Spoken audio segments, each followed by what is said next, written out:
말씀 제목 같이 한번 따라 읽겠습니다. 헤롯이 아기를 찾아 죽이려 하니. 2020년, 그러니까 지금으로부터 한 4년 전, 이제 해가 바뀌니까 25년 1월이 되면은 5년 전에 제가 미국 캘리포니아주에 있는 미국 여러 교회들을 탐방할 그러한 여행이 있었습니다. 탐방하는 여행을 갔는데 그때 때마침 그 지역에 안타까운 큰 사고가 일어났습니다. 미국에 가면은 유명한 것이 많이 있는데 그 중에 스포츠 경기, 야구도 유명하고요. 또 농구도 유명합니다. 물론 이제 미국 사람들은 미식 축구를 더 좋아하는 것 같기도 한데요. 근데 그 캘리포니아 주 안에 있는 대도시 LA에 LA 레이커스라고 하는 그러한 유명한 팀이 있어요. 그리고 그 팀도 유명하지만 미국 프로농구 NBA 전체 대표적인 스타 커비 브라이언트라고 하는 선수가 있습니다. 근데 이 선수가 안타깝게도요, 헬기를 타고 가다가 그 헬기가 제가 거기 있을 때에 추락한 거예요. 그 헬기에 9명이 타고 있었는데 9명 전원 사망했습니다. 불과 41살의 대스타였고 또 모범적으로 생활했고 또 선행도 많이 베풀어서 미국 사람들, 전 세계 사람들, 농구 팬들이 아주 많은 그런 사람이었어요. 근데 그 헬기 안에는 13살 된 그의 딸도 함께 있었다고 하는 거예요. 그 사건이 있고 나서 이제 교회 탐방을 왔으니까 계속해서 이제 교회 탐방 일정을 이어나가는데 주일 예배도 마찬가지고 또 뭐 수요 예배, 목요 예배 가는 곳곳마다 목사님들이 말씀 딱 시작하면서 첫 마디가 다 그거예요. 이 커비 브라이언트 41살의 젊은 나이에 그렇게 사고당한 모든 헬기 안에 탔던 자들을 이렇게 애도하는, 위로하는 그러한 말을 하면서 설교가 시작됐던 것이 아직도 저도 기억이 생생한데, 바로 엊그제 우리나라 무안의 공항에서 안타깝게도 비행기가 추락하고 마는 사고가 있었습니다. 다 매스컴을 통해서 잘 아시겠지만 너무나도 안타까운 그러한 소식이고 또 믿겨지지 않았을, 믿고 싶지 않은 그러한 소식이었을 겁니다. 왜 그랬을까 하는 그런 안타까움도 있어요. 공항의 구조적인 문제, 또 조종사는 끝까지 최선을 다 했지만 결과적으로 총 181명 가운데 2명만이 생존했는데 그 2명도 육체적으로나 또 정신적으로 평생 아픔을 지니고 살아야 된다라는 그런 소식들을 보면서 유가족들을 위로해 주시고 또 모든 관계자들을 위로해 주시고 또 생존자 하나님, 살게 된 그 사람들도 나머지 인생을 잘 살아갈 수 있도록 하나님 도와주세요. 그렇게 저절로 기도가 나오더라고요. 안 그래도 나라가 어수선한 때에 이 연말 이때 정말 이렇게 커다란 사건이 터져서 우리의 마음을 좀 더 어지럽게 하는 것 같아요. 그러함에도 불구하고 계속해서 제가 아까 기도하고 말씀드렸다시피 이 자리에 있는 것이 한 해를 마감하며 또 2025년 곧 이제 자정 넘어 새해가 시작이 될 텐데 이 자리에 있는 것이 하나님의 놀라운 은혜 중에 은혜구나 하는 것을 우리는 고백할 수밖에 없는 겁니다. 오늘 성경 말씀 본문을 보면은요, 마태복음 말씀 세 번째 시간이기도 한데요, 동방 박사들이 보배압을 정성껏 담아와서 움직이는 큰 별을 따라 이제 유대 땅 예루살렘에서 베들레헴으로 왔습니다. 유대의 왕, 또 열방의 왕, 그 왕이 태어났을 것을 알고 동방의 박사들이 왔어요.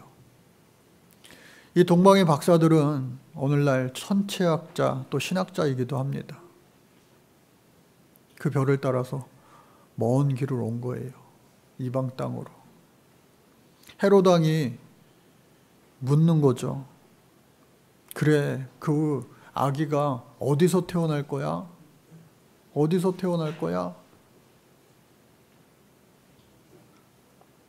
동방 박사들은 별을 따라왔길래 어딘지 그 별만을 따라왔습니다. 그러나 이제 유대 서기관들과 율법학자들, 대제사장, 종교 지도자들을 총동원해서 묻는 거 아니겠어요?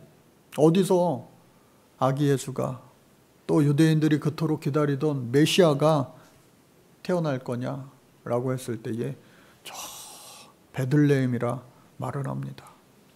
헤롯 왕이 그 동방 박사들에게 베들레헴이라고 답을 해줘요. 그리고 꼭 한 가지 부탁하듯이 당부하는 것이, 그 아기 예수가 태어나 그 아기 예수에게 경배한 후에 그 장소가 어딘지 나에게도 꼭 알려달라는 거예요. 왜? 나도 당신들처럼 그 아기 예수께 가서 경배하길 원한다 라고 했습니다. 그런데요, 다음 오늘 성경을 보니까 어떻게 해요? 새빨간 거짓말이라는 거예요. 헤롯 왕이 아기 예수님을 찾아가 경배하려고 했던 것이 아니라, 그 아기 예수를 찾아가 그 아기 예수를 낳자마자 정말로 이게 갓난아기를 살해하려 했던 목적이었습니다. 왜냐하면 이 헤롯 왕은요, 어떤 자였어요? 당시에 요세푸스 유대 역사가의 책들에 보면 아주 성격이 괴팍한 사람이었어요. 실제로 자신의 부인을 죽였습니다. 또 자신의 아들들을 무려 3명이나 죽였어요. 또 많은 친척들도 죽였어요. 왜? 혹시나 나를 대신해서 나를 죽이고 이 나라의 왕이 될까 봐 처자식마저도 죽이는, 형제들마저도 다 죽이는 그런 아주 포악한 사람이었어요. 어찌 보면 제정신이 아니었던 거죠. 자신의 권력을 지키기 위해서 자신의 가족을 다 죽이다니요. 말이 안 되잖아요. 그런데 동방으로부터 이 학자들이 와서 유대인의 왕 아기 예수가 낳았다, 날 것이다 라고 하니 이 가슴 속에서 부글부글부글부글 홀로 있는 그 울분이랄까요? 참지 못한 것이 막 피어오른 것 같아요. 그래서 그 동방 박사들이 아기 예수께 경배하고 정말로 그 헤롯 왕의 부탁대로, 명대로 다시 헤롯 왕에게 찾아가서 아기 예수가 나신 곳은 저 베들레헴 마구간이었습니다 라고 했다면 큰 사단이 났을 겁니다. 그러나 천사가 나타나서 돌아가지 마시고, 그러면 안 되고 당신네 나라로 돌아가세요 알려주었습니다. 그래서 그 천사들의 말해줌으로, 현몽함으로 말미암아 그들은 자기 나라로 돌아가게 되었어요. 나중에 이 사실을 알게 된 헤롯 왕이 머리끝까지 화가 나서 감히 내 명을 어기고 자기네 나라들로 돌아갔단 말이야? 하면서 노발대발하는 거예요. 제가요, 이 헤롯 왕이 왜 그 동방 박사들에게 사람을, 신하들이 얼마나 많아요? 또 군인들이 얼마나 많아요? 오늘날처럼 국정원도 있을 테고 특수부대도 있을 테고 훈련된 자들, 그 자들을 시켜서 야, 동방 박사들 어디로 가나 잘 쫓아가 봐. 충분히 미행을 할 수도 있는 힘과 권력이 있는 왕이었는데 왜 그렇게든 하지 않았나 라는 생각이 막 들었어요. 그래서 여러 이렇게 자료들을 찾아보니까 여러분들 몇 번인 것 같아요? 한번 맞춰보세요. 자, 선물이 있을지도 모르겠어요. 자, 헤롯 왕이 동방 박사 3명, 그 사람들을 미행팀을 붙이지 않은 이유. 1번, 당연히 내가 왕이니까 왕의 말에 당연히 순종할 줄 알고. 그 1번입니다. 2번, 외국의 동방 박사들을 미행하다가 혹시나 그게 발각이 되어서 나중에라도 그것이 외교 문제로 커질까봐, 문제가 커질까봐. 여러분, 당시에 동방 박사들이라고 하는 사람은요, 외국 사람이요, 또 아마 귀족에 해당되는 그러한 지식인들이었을 거예요.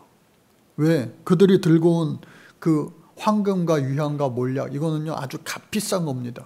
그것을 준비해서 선물로 드릴 정도의 재력도 된 거예요. 그리고 당시에 모든 패권은 로마 제국에 있습니다.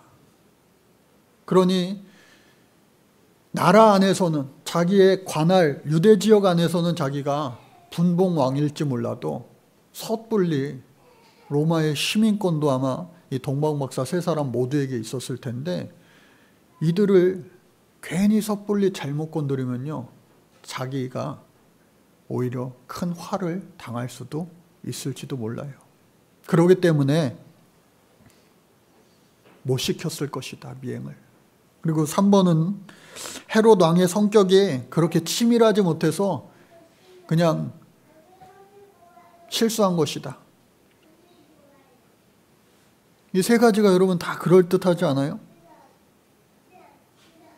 4번째는 뭐냐? 4번은 뭐냐? 하나님께서 동방박사들을 살려주시기 위하여 하나님의 섭리로 모든 상황을 만드셨다. 자, 1번, 2번, 3번, 4번. 자, 1번 손 들어보세요. 한 분도 안 계세요? 자, 2번 손 들어보세요. 한 분 계십니다. 한 분. 야, 머리를 쓰다듬고, 귀를 쓰다듬고. 자, 3번. 3번도 별로 안 계세요. 야, 자, 마지막 4번. 여러분이 드시네요. 안 드신 분들은 뭐예요? 5번. 잘 모르겠다.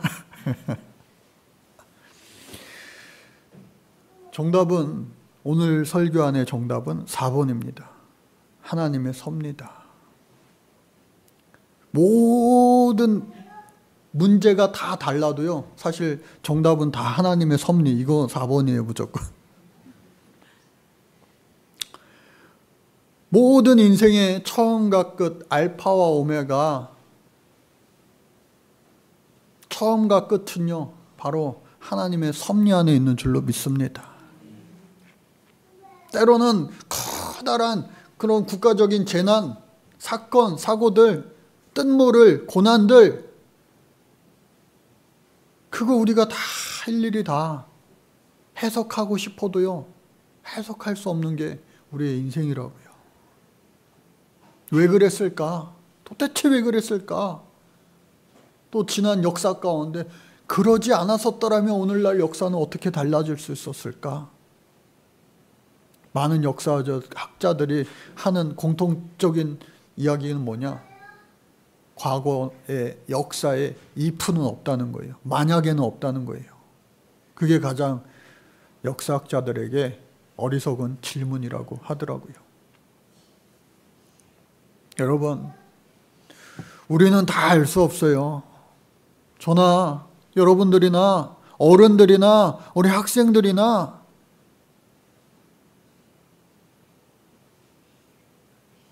말 그대로 하나님의 피조물로서 성숙한 것 같지만 미성숙하고, 때로는 완전하고 완벽해 보이는 것 같지만 불완전한 존재, 피조물일 수밖에 없다는 겁니다.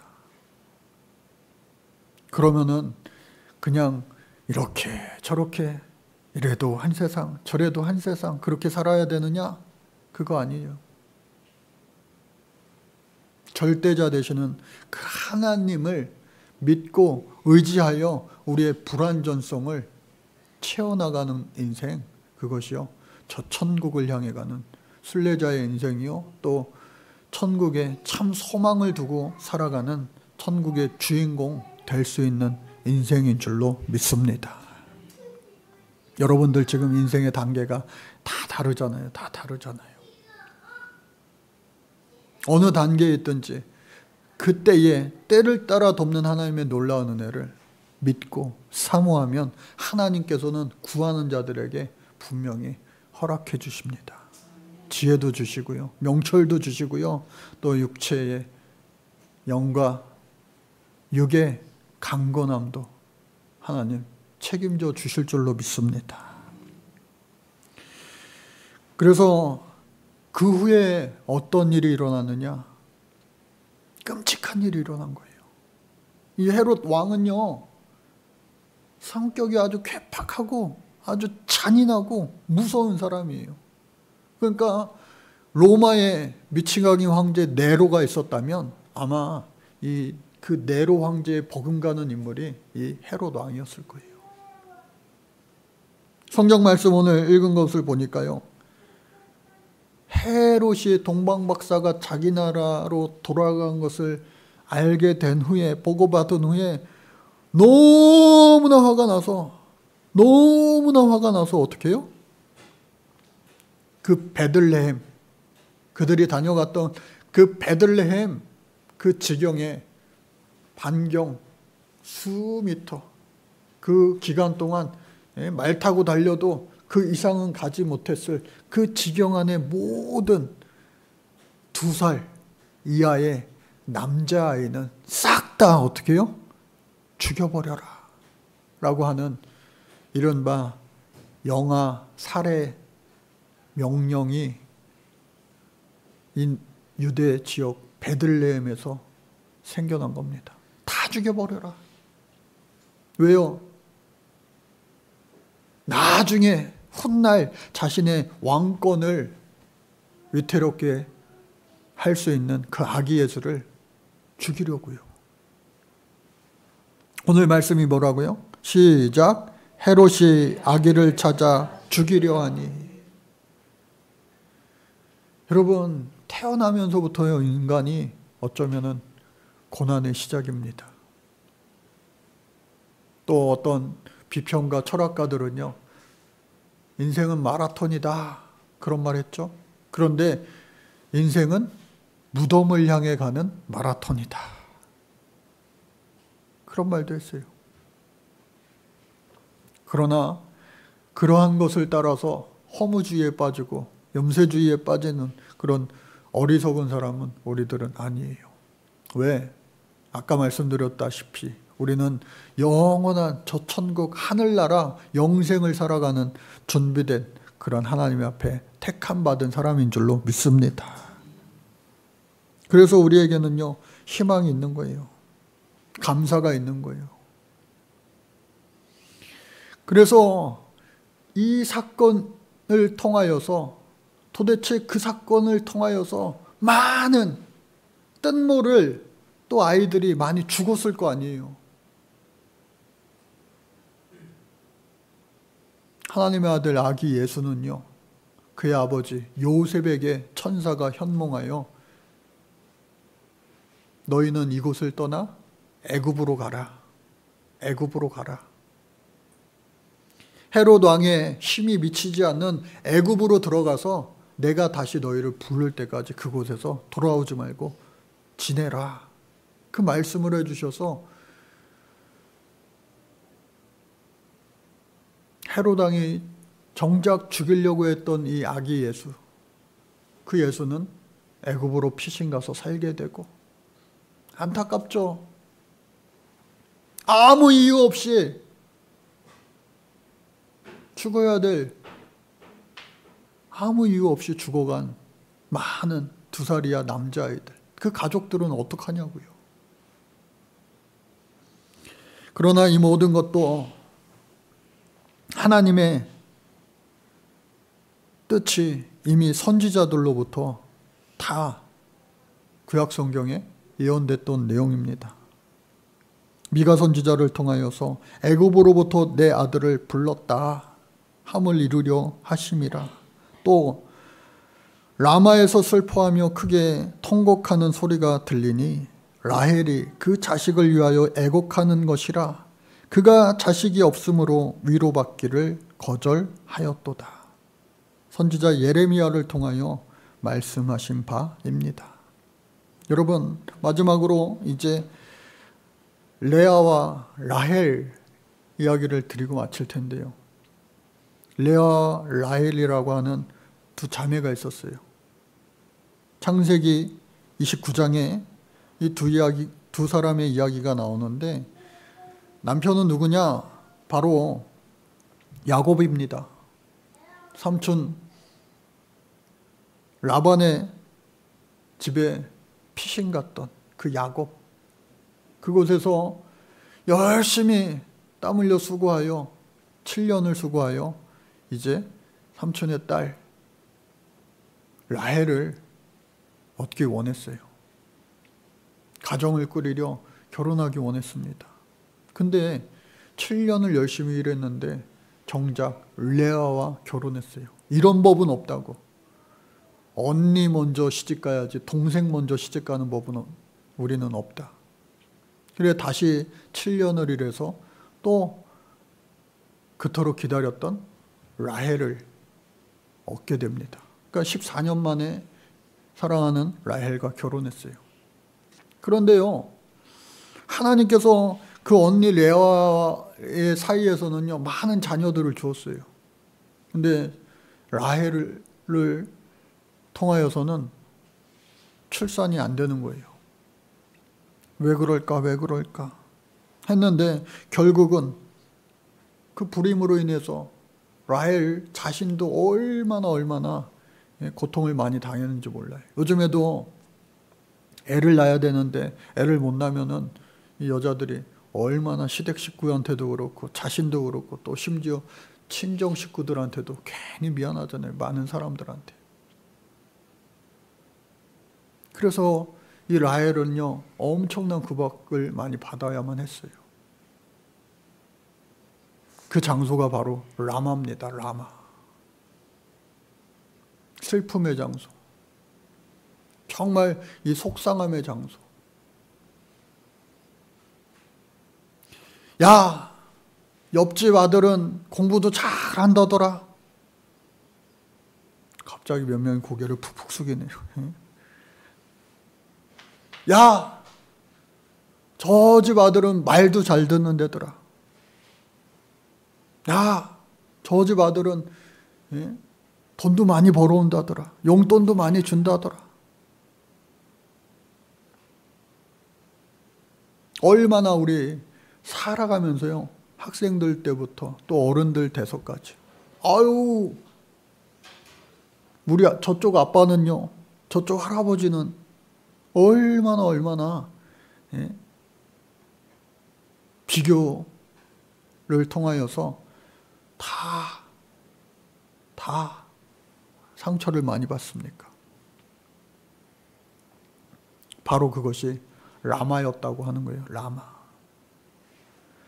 구약 성경에서 라마가 또 한 번 등장하는데, 이스라엘 백성들이 바벨론으로부터 다 망해가지고 포로로 끌려가기 시작하는 장소, 그 포로들로 끌려가기 위하여 집합 장소가 바로 이 라마였다고 하는 겁니다. 그러나 하나님께서는 그들을 위로하여 주셔서 라헬을 그렇게 애 못 난다고 서러움 받았는데 하나님께서 그녀를 위로해 주셔서 12아들 중에 정말로 이스라엘 역사상에 가장 훌륭하고 할 수 있는 요셉과 베냐민을 낳게 된 거예요. 요셉은요, 훗날 이스라엘 백성 전체를 배고픔에서 살려내는 주인공이 된 것 우리가 알고 있잖아요.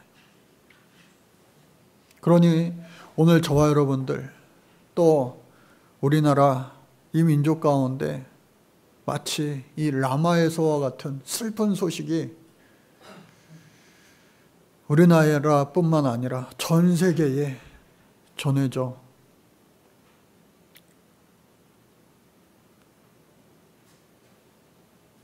해외에 있는 많은 사람들이요, 대한민국을 위로하고 있습니다. 그리고 걱정하고 있어요. 저 나라 저러다가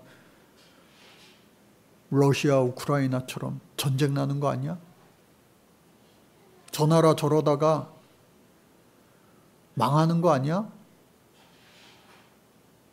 안 그래도 어려운 때에 비행기 사고까지 났네? 왜 이렇게 안 좋은 일의 연속이야? 그러나 하나님께서 라마의 기적을 다시 일으켜 주셨던 것처럼 또 아기 예수도 그 베들레헴에서 죽을 뻔했지만 하나님께서 애굽으로 피신시켰다가 다시 돌아와 살려주셨던 것처럼 오늘 저와 여러분들도 하나님 주시는 은혜로 말미암아 또 예수 그리스도를 향한 믿음으로 말미암아 지금의 모든 어려움 역경을 다 우리의 힘으로는 할 수 없지만 할 수 있게 하시는 성령님의 은혜로 이기게 될 줄로 믿습니다. 극복하게 될 줄로 믿습니다. 소망을 주시고 그 소망을 하나님 이루어 주시고 특별히 우리 새비전교회에 새해 주신 말씀 크고 은밀한 일을 내게 보이리라.